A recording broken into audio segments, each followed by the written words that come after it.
Assalamualaikum warahmatullahi wabarakatuh. Kami dari kelompok 13 dengan saya sendiri Nurul Hidayah, NIM A1B119034 bersama teman saya Mutiara Devrisa Putri, NIM A1B119101. Di video kali ini kami akan menjelaskan menyimak dan permasalahannya serta berbicara dan permasalahannya. Di video ini saya akan menjelaskan menyimak dan permasalahannya, dan untuk berbicara dan permasalahannya akan dijelaskan oleh teman saya Mutiara Devrisa Putri. Di materi menyimak dan permasalahannya terdapat pengertian menyimak, menyimak dan komprehensi, proses menyimak, permasalahan menyimak, dan implikasi menyimak. Terlebih dahulu saya akan menjelaskan pengertian menyimak. Menyimak adalah menangkap bunyi-bunyi dan melakukan diskriminasi terhadapnya. Menyimak telah dapat dilakukan oleh bayi ketika masih di dalam kandungan. Pada usia 1 bulan, bayi telah dapat merespon suara manusia, dan pada usia 2 bulan, bayi dapat membedakan berbagai jenis suara. Kemampuan mendiskriminasi bunyi terjadi pada usia 6, 8, dan 10 bulan. Menyimak sebagai aktivitas pengambilan makna bahasa dimulai ketika anak menunjukkan kegiatan komunikasi dengan lingkungan sekelilingnya. Menyimak dan komprehensi. Komprehensi dalam menyimak mempunyai dua pengertian. Pertama adalah pengertian yang mengarah kepada proses mental bottom up, bersumber dari konstruk pesan wicara dan disusun berdasarkan audio input. Kedua adalah pengertian yang mengarah kepada proses top down, yang memanfaatkan latar belakang pengetahuan, keyakinan, dan pengalaman konteks sebelumnya. Proses menyimak dimulai ketika input bahasa lisan diterima oleh indera pendengaran. Proses menyimak, baik level atas maupun level bawah, terkait dengan transmisi ujaran yang dikontrol oleh pembicara atau bukan oleh pendengar. Keduanya juga melibatkan kapasitas memori kerja. Berbeda dengan membaca yang terbantu oleh cek ulang. Proses menyimak sangat ditentukan oleh penggunaan kata-kata oleh penyimak. Permasalahan menyimak. Pertama, permasalahan akustik menyimak. Secara psikolinguistik, permasalahan akustik menyimak merupakan permasalahan proses mental yang terkait dengan sifat bahasa lisan. Terdapat 6 masalah utama dalam proses menyimak, yakni masalah-masalah linearitas, non-varian, normalisasi, akomodasi, segmentasi leksikal, dan masalah storasi atau penyimpanan dalam memori. Pertama, masalah linearitas, yakni permasalahan pengucapan fonem-fonem dalam silabel atau kata yang bercampur atau blends sehingga bunyi asli fonem tidak terdengar jelas. Kedua adalah masalah non-variasi, yaitu efek percampuran bunyi pada konstruk kata sehingga tidak ada bunyi yang terbebas dari variasi. Ketiga adalah masalah normalisasi, yakni usaha atau tindakan atau penyimak untuk mengembalikan lagi bunyi-bunyi yang bervariasi ke dalam fonem yang sama. Keempat adalah masalah akomodasi, yakni masalah penyesuaian artikulasi baru dari artikulasi sebelumnya. Kelima adalah masalah segmentasi leksikal, yaitu masalah pemisahan kata-kata secara tegas pada deret kalimat. Keenam adalah masalah penyimpanan, apa yang sudah disimpan atau dibaca dan disimak tidak dapat diperbarui kembali atau dikembalikan. Kedua, solusi permasalahan akustik menyimak. Ada 4 solusi yang dapat dilakukan. Solusi pertama adalah dengan isyarat visual atau teori motor. Solusi kedua adalah subvokalisasi. Solusi ketiga adalah memaket atau mengemas bunyi ke dalam silabel. Dan yang terakhir, untuk mengatasi masalah akustik menyimak adalah solusi storasi, yakni mengaplikasikan memori yang telah tertanam di otak penyimak. Ketiga, permasalahan ambiguitas. Ambiguitas merupakan permasalahan makna yang umum dalam menyimak dan membaca, serta dihadapi oleh seluruh penutur bahasa di dunia. Ambiguitas adalah sinonim ketaksaan yang mengacu pada satuan lingual yang memiliki makna lebih dari satu, sehingga kadang-kadang menimbulkan keraguan-raguan, kekaburan, dan ketidakjelasan tafsir, serta salah pengertian. Ini berarti ambiguitas mengacu pada simbol yang memiliki makna ganda, fungsi ganda, bahkan maksud ganda. Keempat, permasalahan gagal paham. Gagal paham adalah proses ketidakmampuan menarik kesimpulan dari aktivitas menyimak. Gagal paham adalah masalah yang relatif serius dalam menyimak, beresiko menimbulkan perselisihan, serta mengundang kontra keyakinannya semakin senjang. Salah paham berbeda dengan gagal paham, karena salah paham adalah kesalahan memberikan tafsir atau interpretasi bahan simakan akibat ambiguitas level sintaksis atau sintaksis. Kelima, permasalahan landasan pengetahuan. Permasalahan landasan pengetahuan dapat dibahas dengan dasar perspektif tertentu. Studi tentang asal dari pengetahuan adalah pokok bahasan dari cabang filsafat, yaitu epistemologi. Para ahli psikolinguistik tertarik pada epistemologi karena bahasan epistemologi terkait dengan bagaimana sebuah pengetahuan khusus, yaitu pengetahuan tentang bahasa diperoleh.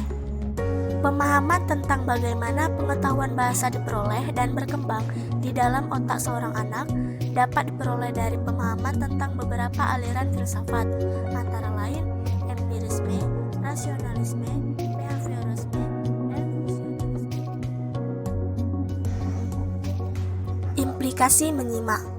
Menyimak dan membaca, meskipun sama-sama terkait dengan komprehensi, adalah dua proses yang berbeda.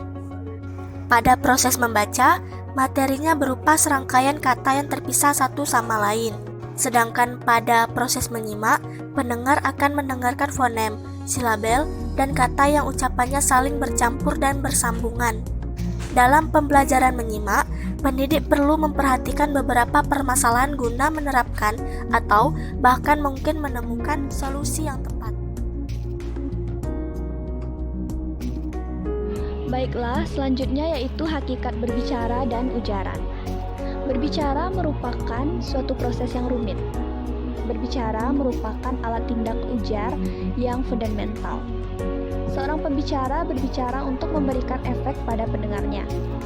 Seseorang berbicara karena bermaksud untuk menyampaikan pengetahuan, menyuruh, berargumentasi, atau bahkan memengaruhi pendengarnya. Ujaran merupakan bentuk yang jauh lebih kompleks dan rumit daripada konferensi yang tampak dari pengalaman sehari-hari. Sebagian besar orang memang lebih mengetahui konferensi bahasa daripada produksi bahasa.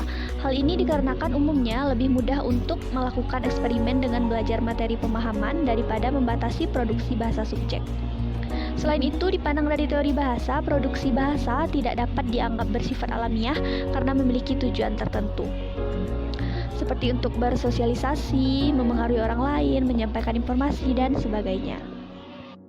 Selanjutnya yaitu karakteristik ujaran.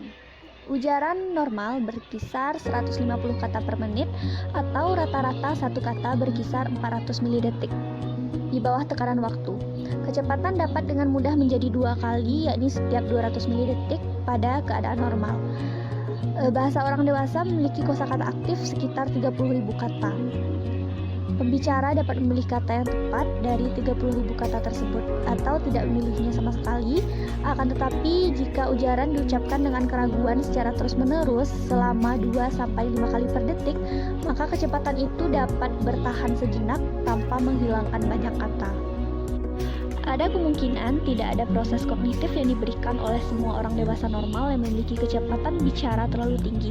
Dengan demikian, kemungkinan kesalahan menjadi sangat kecil.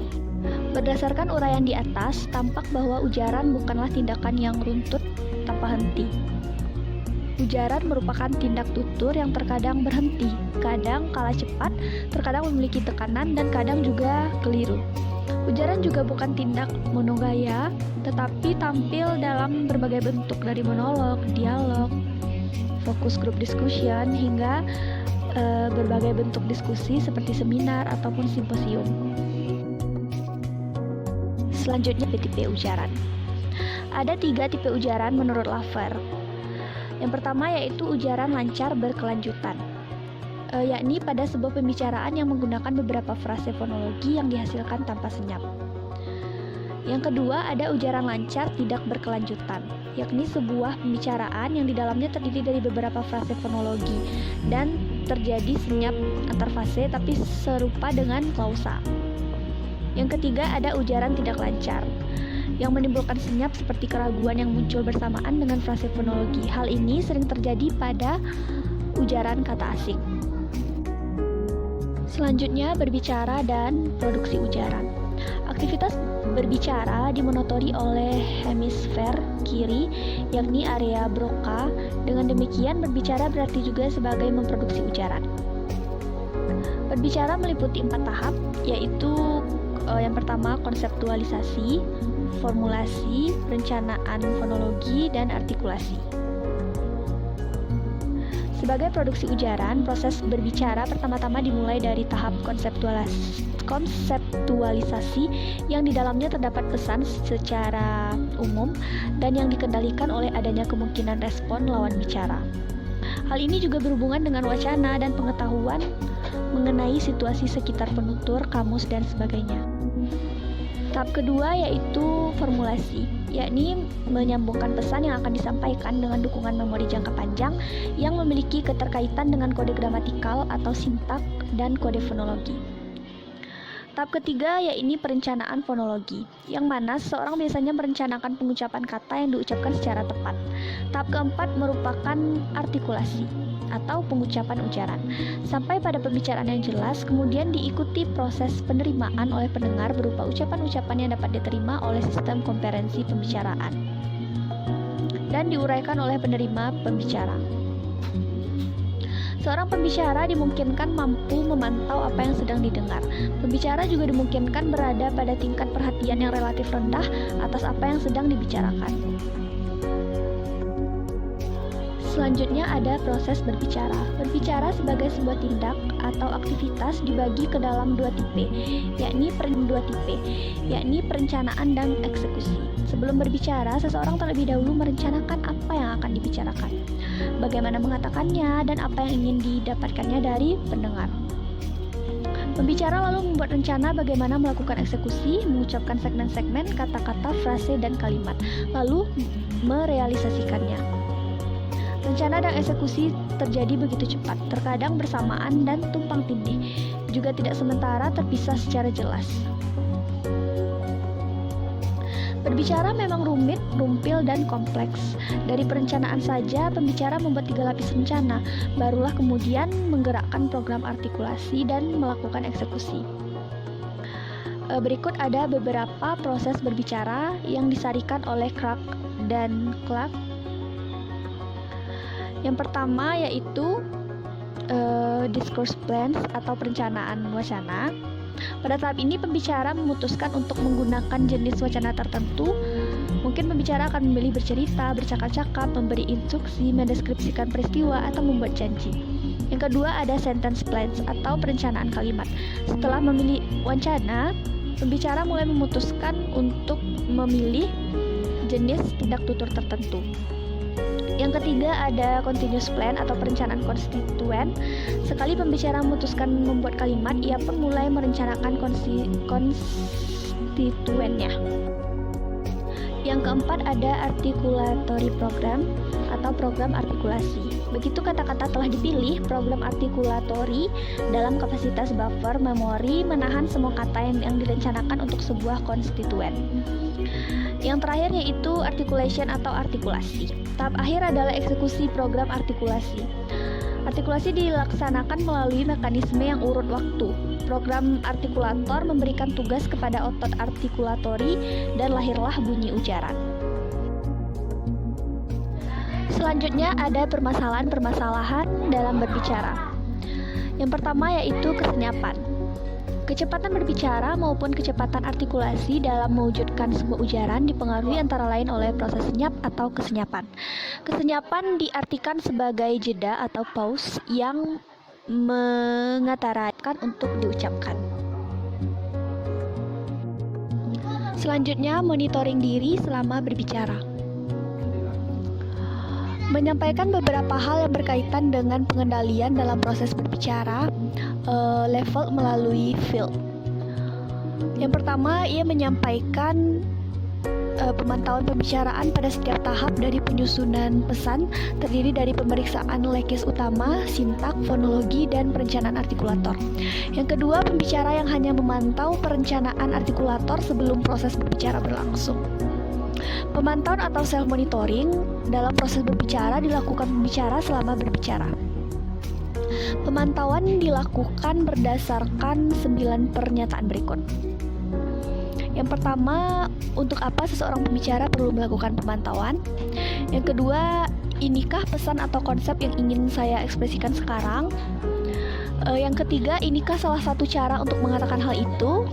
Yang keempat, apakah ketika berbicara saya keluar dari standar keadaan sosial? Yang kelima, apakah saya sedang membuat kesalahan leksikal? Yang keenam, apakah susunan dan bentuk kata yang saya gunakan benar? Yang ketujuh, apakah saya sedang membuat bentuk suara yang salah? Yang ke-8, apakah saya memiliki artikulasi kecepatan yang tepat?